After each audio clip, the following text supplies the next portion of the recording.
اسم مصر شيء عظيم. في أحد مطارات الدول الأوروبية بعد هذه الثورة المباركة كان الموظف يختم جواز أحد المصريين فوجد أن جنسيته مصري، فرفع الجواز تحية فإذا بكل من في المطار يصفقون لهذا المصري.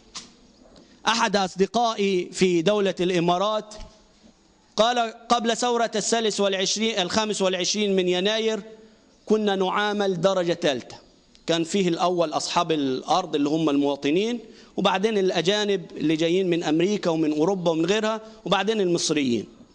قال بعد 25 من يناير طلب مني صاحب العمل أحضر أولاده وأوقفهم إلى جواري لكي يأخذ لهم صورة معي.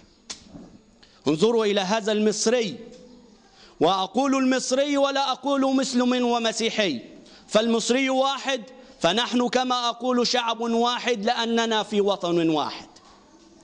نحن وحديثي لأحبائي الصغار، أنت في البيت، هذا البيت بمثابة وطن، الوطن الصغير بتاعك.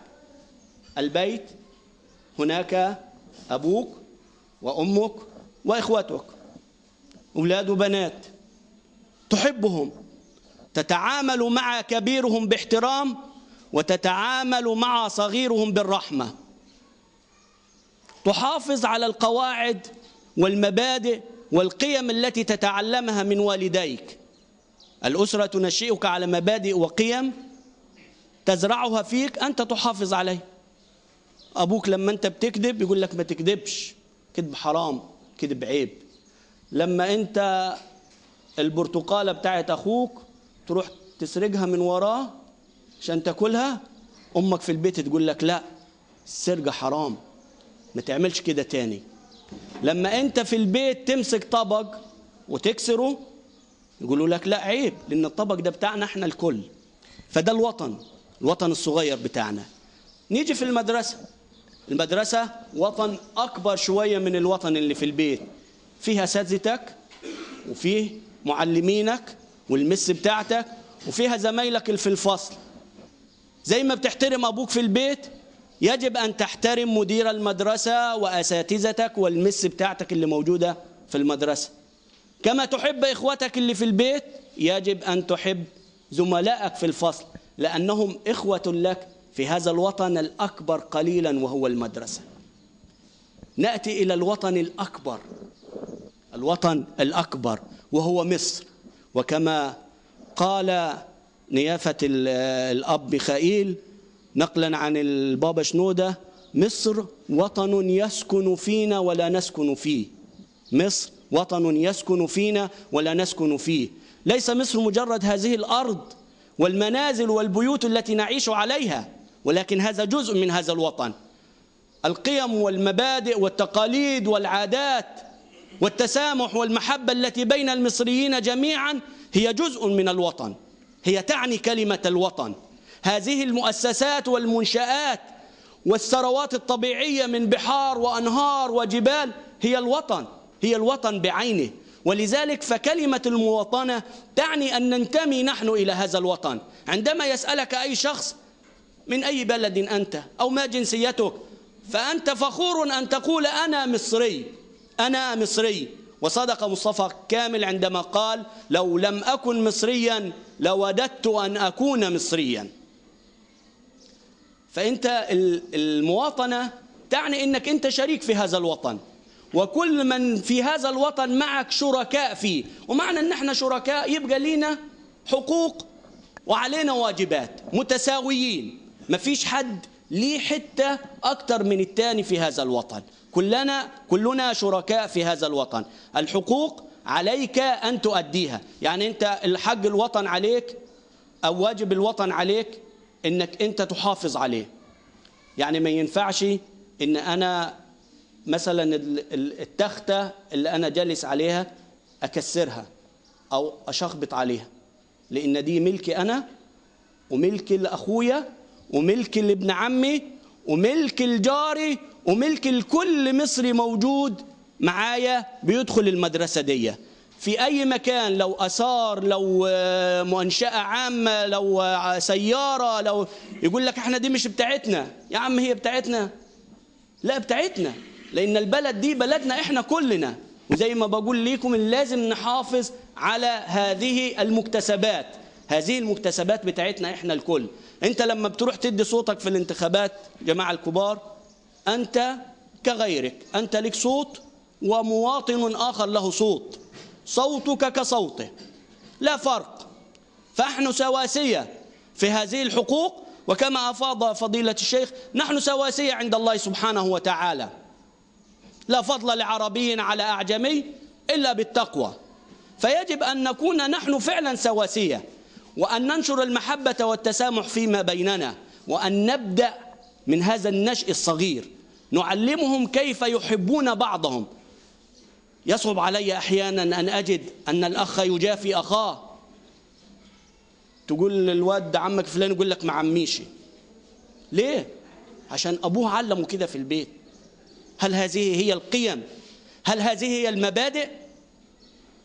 لا والله، علينا أن نتمسك بقيمنا ومبادئنا التي هي مستمدة من شرائع الله السماوية. هذه الأرض أرض طيبة، ويجب أن يكون هذا النبت الذي ينشأ في هذه الأرض نبت طيب. رغم سنوات القهر ورغم سنوات الذل 30 عاما الشعب المصري يرضخ تحت نيران الذل والقهر، ولكن في هذه الثورة رأيتم كيف كان المصريون أبهروا العالم. قالوا أن الشباب المصري شباب سلبي، قالوا أن الشعب المصري شعب سلبي. لن يفعل هذا، لن يفعل أي شيء، لا جديد. ولكن كان الجديد أن المصريين فعلا صنعوا التاريخ كما يصنعونه دائما. شكرا لحسن استماعكم، والسلام عليكم ورحمة الله وبركاته.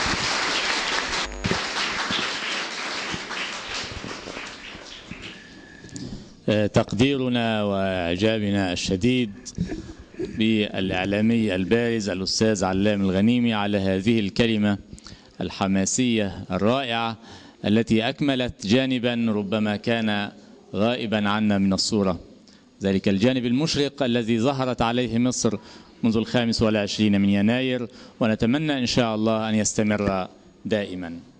نرحب بوفد مدرسة النصر بالغنايم الذي شرفنا بالحضور، ونلتقي الآن مع كلمة الأستاذ أيمن شفيق مدير مدرسة النصر بالغنايم، فمرحبا به. بسم الله، باسم الوطن. اسمحوا لي اني اخد وقتكم، واخد من وقتكم كده 3 دقائق. انا عارف ان طبعا رجال الدين واساتذه الفضال اللي هم كانوا قبليه يعني تناولوا الموضوع باستفاضه، فانا مش هطول عليكم، لكن هاخد بس دقيقتين بس. فيا ريت الله يعني اسمعوني كده فيهم، هتحسوا ان احنا فعلا في نقله كبيره خالص خالص خالص حصلت في الفتره اللي فاتت. الجلسه بتاعتنا النهارده اللي هي بعد ثوره 25 يناير، الثوره الشعبيه اللي قادها الشباب بروح وطنيه خالصه وبطريقه حضاريه اذهلت العالم. فعلى مر العصور وفي مختلف البلدان ضحى أشخاص بحياتهم في سبيل رأي أو قضية يؤمنون بها، وعن اليوم وفي اليوم نستفيد من ذلك التضحية.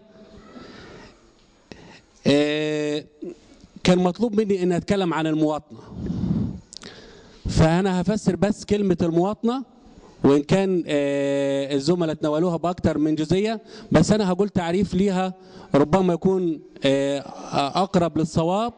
فالمواطنة هي التعبير الاجتماعي لعملية الانتماء وإعطاء الإنسان للواقع. مفهوم المواطنة من أكثر المصطلحات حادة إلى الإثارة والمدارسة والفهم ومن سمى التجسيد، ذلك أن الانتماء حادة متأصلة في طبيعة النفس البشرية، والإنسان من غير وطن تائه، والوطن من غير إنسان مهجور لا معنى له. وإذ كان الاجتماعيين يرون بأن المجتمع القوي تتضمنه مواطنة، فما معنى إذن للمواطنة وما هي فلسفة المواطنة؟ فلسفة المواطنة هي البحث عن معنى للانتماء بل لحياة غريزية فطرية يحتاجها كل إنسان، وعادة ما ينسب الإنسان لأبيه أو لأسرته، ومن ثم لوطنه وعقيدته، ومن ثم فإن الواقع يبرز لنا عددا من الصراعات والانتماءات بين الدوائر وغيرها. ومحورنا اليوم إلى دور الرائد وشجاع من العلماء والمفكرين ورجال الدين، وما أشكل فيه من ثم يساهموا في وعي المجتمع فيما يخدم علاقة الإنسان بنفسه والآخر، لأن اليوم في أمس الحاجة للارتفاع من حضيض الاختلافات غير المبنية على أسس فكرية وثقافية إلى فضاء الحوار الوطني الجامع والقبول بالتنوع السياسي والاجتماعي الذي يعود إلى التفاهم من خلال الحوار البناء الذي يعترف منذ البداية بخصوصية الآخر، ليمهد للتفاهم العام حول كيفية بناء الوطن ودور الإنسان والمجتمع الكبير وفق أسس الحماية الإدارية والسياسية والاقتصادية والثقافية. وخلاصة فالمواطنة هي عبارة عن مجموعة من الحقوق والواجبات يتمتع ويلتزم في الوقت ذاته كل طرف من أطراف هذه العلاقة. فالمواطن الصالح هو المواطن الذي يؤدي واجبه اتجاه وطنه وفي مقدمتها التضحية بنفسه في سبيل الوطن دون مراعاة لحقوق هذا المواطن. أشكركم لحسن استماعكم، وأتمنى كده أن أكون أوضحت حتى لو تفسير لمعنى كلمة المواطن. أشكركم والسلام عليكم ورحمة الله وبركاته.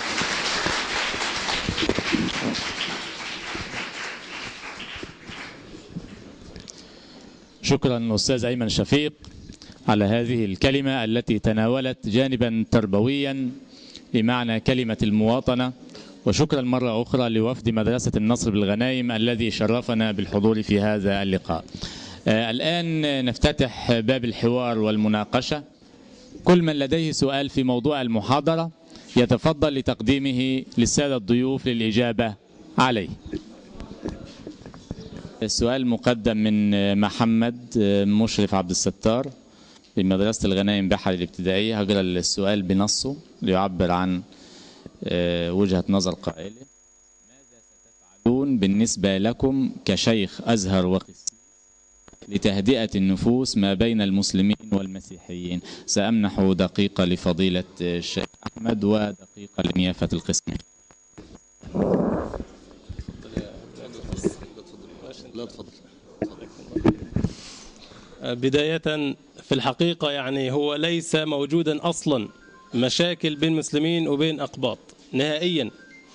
هي بتختلق في فترات معينة لمصالح معينة كلنا كنا عارفين، وبيثبت لنا بعد يوم واثنين وثلاثة أن احنا راضيين كمسلمين عن أي شيء يحصل من واحد مسلم ضد أخوه في الوطن وشريكه في الأرض، ولا الأقباط كلهم يرضون لو واحد من الأقباط عمل شيء ضد أخوه وشريكه في الأرض المسلم. لكن إن حدث شيء ما، إن حدث وإن في مشكلة ما حصلت بين واحد وواحد، الدور اللي احنا بنقوم به دائما وأبدا الإصلاح، هو ده الدور الأساسي، الإصلاح بين الناس، لأن دي رسالة ربانية أصلا، أن تكون مصلحا بين الناس، تمشي بالصلح فيما بينهم. إذا كان ثمة مخطئ أخذ على يده، وإذا كان ثمة مظلوم نصر